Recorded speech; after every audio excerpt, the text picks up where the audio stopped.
Welcome, everyone, to this briefing brought to you by the Israel Defense and Security Forum, IDSF.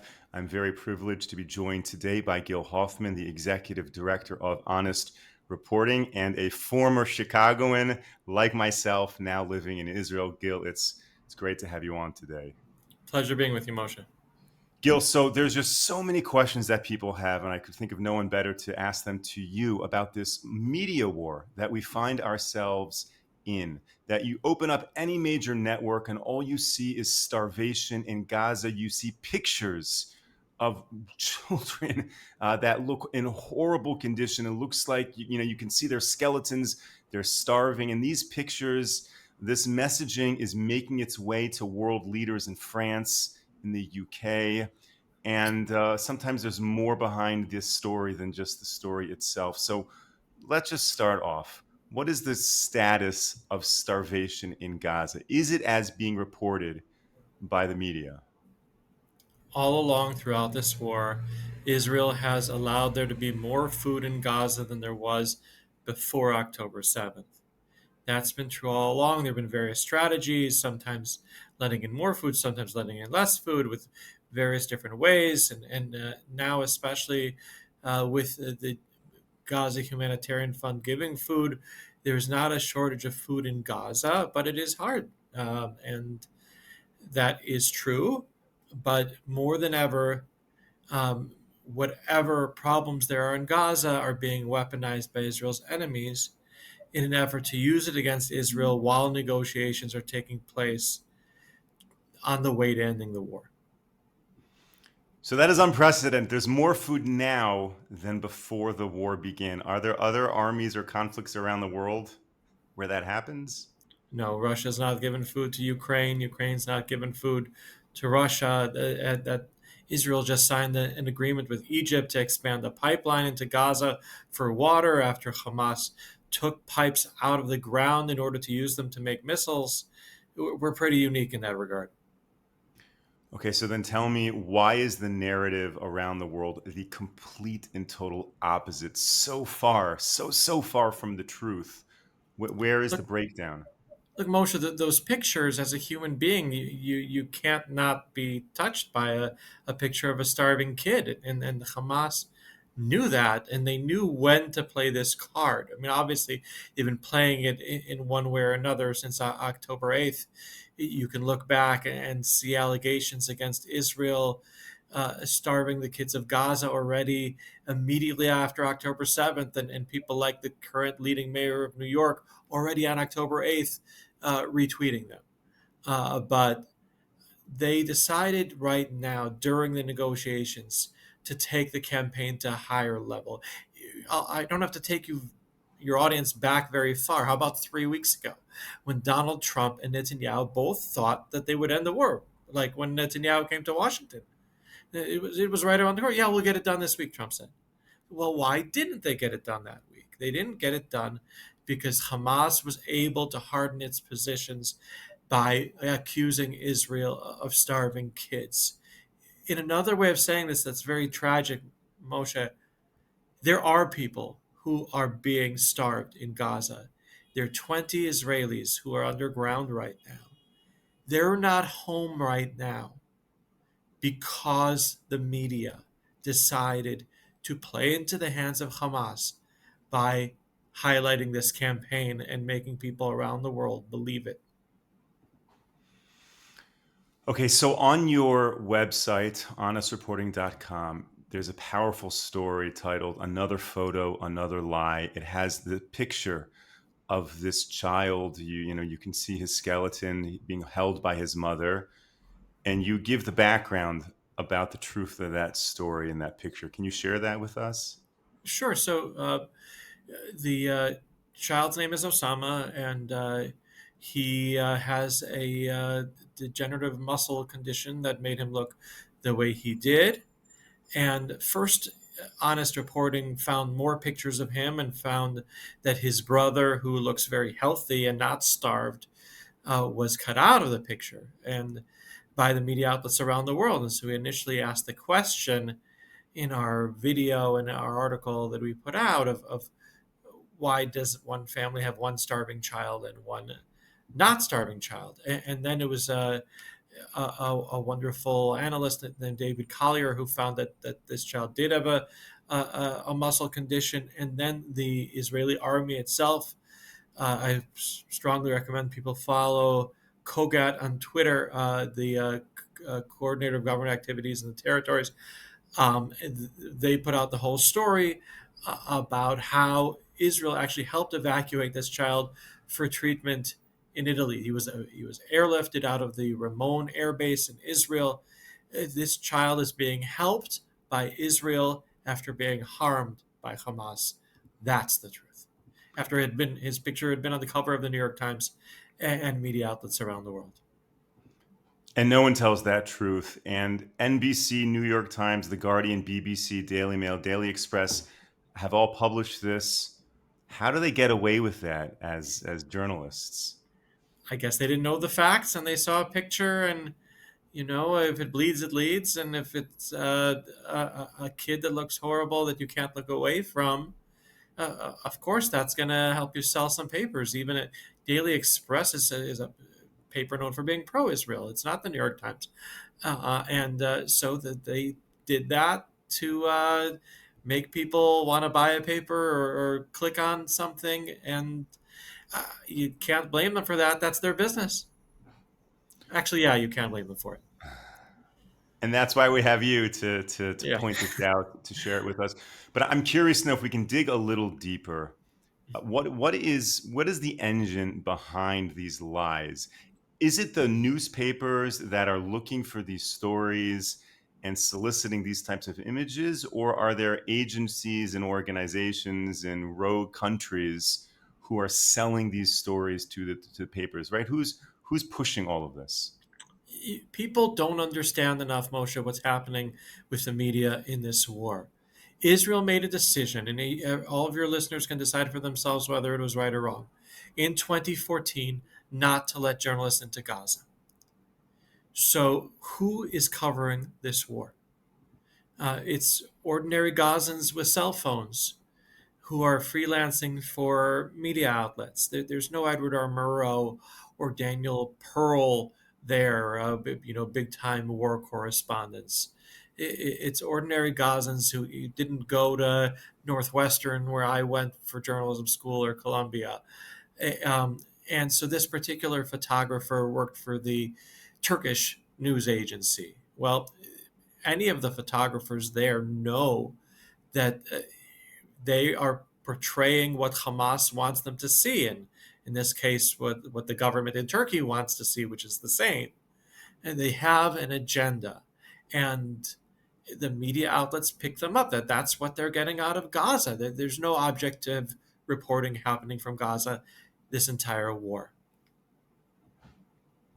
So, in your best estimate, Israel should be more proactive in terms of giving the media direct access to what's happening in Gaza? You're damned if you do, you're damned if you don't. If more journalists would be allowed into Gaza, other than the ones who've been brought in by the IDF embedded, which actually happened last Thursday, the IDF brought in journalists to see the trucks full of aid that hadn't been delivered by the UN. Then more journalists would have been killed in this war. That would have made Israel look bad, and they would be in the middle. You'd have like Shireen Abu Akleh, who was killed in the line of fire in Judea and Samaria. You'd have that in Gaza every day. So there are pluses and minuses, but does the IDF need to be explaining better what's going on in Gaza day in and day out? Yeah, they were a little late. They let the campaign take over. What they did in bringing in the journalists on Thursday needed to be done sooner. So a lot of people have this attitude, if only we could tell the story better, if only we could show pictures of the trucks and plump children in Gaza. But does it really work like that? I mean, if you are an undiscerning consumer of content living in France or the UK and you see a starving child and a fat child, which story is going to draw your attention? So is it that we can even win this battle? Win is a tough word to use there. We're from Chicago. We're Cubs fans. We know that winning is a lofty goal, but that you can have success along the way. And every day there are successes. Every day there's things that are being fixed, that are being um, corrected in media outlets. But it's larger than that. There's a narrative war going on in which Israel needs to do a better job in making the world understand its narrative, that happens to also be true. And sooner or later, the military battles are going to end. The seven fronts on the military, three, four of them are over. Gaza is going to end. The Houthis say they're going to end when Gaza ends. We're going to be left with the other battlefields, the media battlefields, also the college campuses. Those are going to be continuing. Anti-Semitism in America, it's not going to go down immediately. Israel is going to recover immediately from the war. American Jews less so, because what's happening in the media is so important. And so what's going on now with the narratives, we're going to be looking back at the war, people around the world, with the media playing an important role. And they're going to say, okay, in this war, did Israel become an international pariah? Or did it save the world from Islamic fundamentalist terror and a nuclear bomb controlled by a regime that was ready to destroy the world? It's one or the other there. And we need to be successful in that. That's the win motion. That's going to be long term. Okay, so let me ask you a tough question. You just referenced your article that you put out in the Jerusalem Post last week, and we'll send a link to that.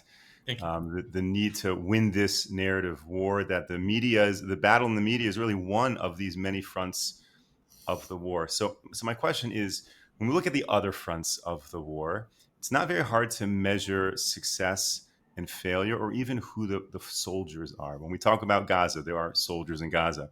We talk about the campaign that Israel performed against Iran. There are the pilots, right? There's the entire defense, establishment. Who are the soldiers? Who are the fighters when it comes to the media war? Is it just, the one guy at the IDF spokesperson's office and the prime minister's spokesperson? Like, who are the troops on the ground that can be activated and sent on missions to win this media campaign? How many people see this broadcast motion? Thousands, but not millions. Okay, so those thousands, presumably, if they're getting this, they're also on social media. They're all part of this battle. They are soldiers, whether they realize it or not. Anyone who's taken a risk of losing friends by posting something pro-Israel since October 7th, 2023, is a soldier on the media battlefield. Who are the generals? Well, honest reporting, I'd like to say that we're proud generals when it comes to that. But absolutely, the Israeli army has done its part in various times better than ever, sometimes less. But um, everybody plays a role in explaining people what's really happening, and this has allowed the war to go on for as long as it's necessary to go on. I myself was in Gaza during the war. I got to see how 80% of the homes in Gaza had some kind of terror infrastructure. 100% of the schools, the hospitals, the playgrounds, the mosques, the cemeteries. It takes time to remove all that. We needed to have a very long war. I wish it could have been a 6-day war. 6-day wars go well for us. But how did it be allowed to go on for so long? The answer is that people have been rightfully questioning the media portrayal of the war since the beginning. In past wars, after 6 days, the world media put pressure on world leaders to put pressure on Israel to end the war prematurely before accomplishing anything. We couldn't afford to let that happen this time. And so this time, the media was questioned, and we've been able to do what we can to remove 17 years of terror infrastructure buildup in Gaza that has unfortunately had to take so long. Gil, when we began this discussion just now, and I asked you to comment on the status of starvation, we could play back the tape, but your first words were not "it's a lie," but rather "this is what Israel in fact did," right? And when you address the media, you can address debunking the falsehood, or framing it in a completely new context, really telling the truth. Two different strategies. Does one work better for the other? Meaning, if you are our general and the people listening to this are your soldiers, they're going to go out on social media in their communities and fight this media battle. What should the focus be? Should the focus be going to honest reporting, taking the picture of the skeleton child and saying lie? Or by posting that picture, it's just reinforcing that story? Well, at the beginning, we didn't have all the information. At the beginning, all we could say was we know that Israel's giving food every day. We know that there are markets full of food that's being sold, and we had to go with the facts that we had until the information came out about who this boy really is and who the photographer really is and what his agenda was. And that's all come out little by little. So you go with what you got with the weapons that you have, but use any tools that you have. And now that we have it, there's no excuse anymore. I'm told that the New York Times is considering putting out some kind of statement. I don't know, apologizing or putting in context of them being used the way they were by Hamas. That's happened to media outlets around the world. People should be complaining to the media outlets around the world who did this. The article that you're sending out from Honest Reporting encourages people to do that because they should be ashamed of what they did, of making it look like Israel was starving kids on purpose when Israel's been doing the exact opposite, facilitating food in a way that no army did in the history of mankind on this earth. And that because of their reporting, the negotiations got unrailed because Hamas got emboldened to take more steps harming their own people. The war is going on unnecessarily now because of the media. It shouldn't be that way. The war needs to be able to end. And it's not Israel that ended up hurting the people of Gaza, it's the media outlets. That is very profound and scary because I think, as you noted, once Israel decisively wins on all fronts, the media will still exist, and that is therefore an ongoing war, and we have to stay vigilant and improve our strategy. Any final thoughts that you can share before we close out? Think about where you want Israel to be in a few months. The people here, you want Israel to be enjoying an economic rebound like there is after every war in the history of mankind. You want the tourists to be coming back who've been begging to come back since before COVID, who haven't been here in 6 years. And you want the Abraham Accords to be expanding in a way that was so positive with the UAE and Morocco, where both of which I've had the opportunity to visit and have very positive experiences. You want it to be happening with several more Arab and Muslim countries.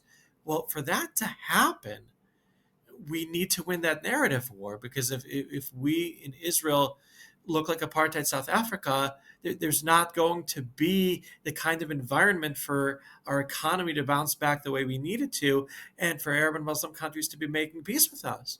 But if we are portrayed as the saviors of mankind on this earth, which we are, we stopped Iran from getting a nuclear bomb, then that position of strength, the Arab and Muslim countries will want to make peace with us. The enemy of your enemy is your friend. And people around the world will want to invest in a country that has such a bright economic future. So all of you people who have been during this war supporting all the different organizations that have helped Israel militarily, I wouldn't mind if you, now that the narrative becomes the main fight, if you could help out Honest Reporting however you can. Please go to honestreporting.com, subscribe, follow us on social media. And we are a 501c3 charity in the United States and a charity in the UK as well. Thank you very much. Gil Hoffman, Honest Reporting, thank you so much for joining and sharing all of that. Thank you for your tremendous work that you are doing in this ongoing war. Thank you to all of our viewers and supporters for tuning into this briefing. We will be back with you tomorrow, 10 a.m. Eastern Time, 5 p.m. here in Israel. Until then, stay safe, stay strong. Take care, everyone.